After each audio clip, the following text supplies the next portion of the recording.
नमस्कार दोस्तों, जय श्री गणेश। दोस्तों आज साल की आखिरी पूर्णिमा है, तो चलिए जानते हैं पूर्णिमा के बारे में। मार्गशीर्ष पूर्णिमा 4 दिसंबर को सुबह 8:36 से शुरू होगी और 5 दिसंबर की सुबह 4:42 पर समाप्त हो जाएगी। उदया तिथि के अनुसार मार्गशीर्ष पूर्णिमा 4 दिसंबर दिन गुरुवार को मनाई जाएगी। इस दिन घर में 5 गलतियां भूलकर भी ना करें।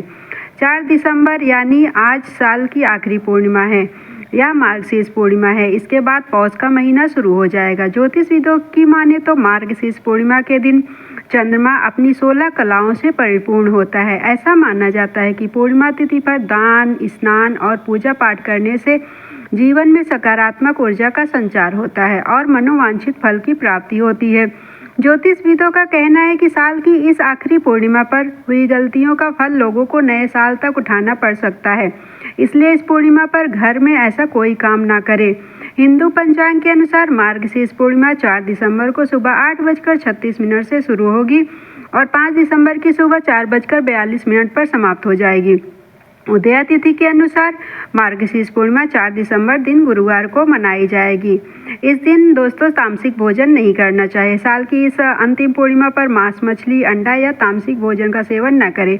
इस दिन खाने में प्याज, लहसुन आदि का सेवन करने से बचें। साथ ही शराब या नशीले पदार्थों के सेवन से भी परहेज करें। काले वस्त्र।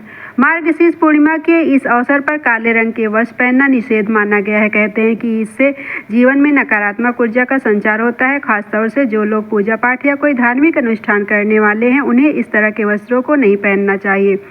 बाल या दाढ़ी भी इस दिन नहीं बनवाना चाहिए। साल की इस अंतिम पूर्णिमा पर बाल या दाढ़ी बनवाने से परहेज करें। इस दिन घर में नाखून काटने से भी बचना चाहिए। देर तक सोए नहीं। इस दिन मार्गशीर्ष पूर्णिमा पर लोगों को सुबह देर तक नहीं सोना चाहिए। सुबह ब्रह्म मुहूर्त में उठकर स्नान करें। पूजा पाठ के बाद सामर्थ्य के अनुसार दान दक्षिणा दें। जो लोग इस दिन सुबह देर तक चादर तान कर सोते रहते हैं, उनके जीवन में कभी खुशियों का संचार नहीं होता। गरीबों का अपमान ना करें। साल की इस आखिरी पूर्णिमा के दिन अपने द्वार पर आए किसी गरीब या असहाय व्यक्ति का अपमान ना करें। उनके लिए मन में घृणा और द्वेष बिल्कुल ना रखें। जितना हो सके उनकी सहायता करें। ऐसे लोगों को अपमान करने से भगवान नाराज हो जाते हैं।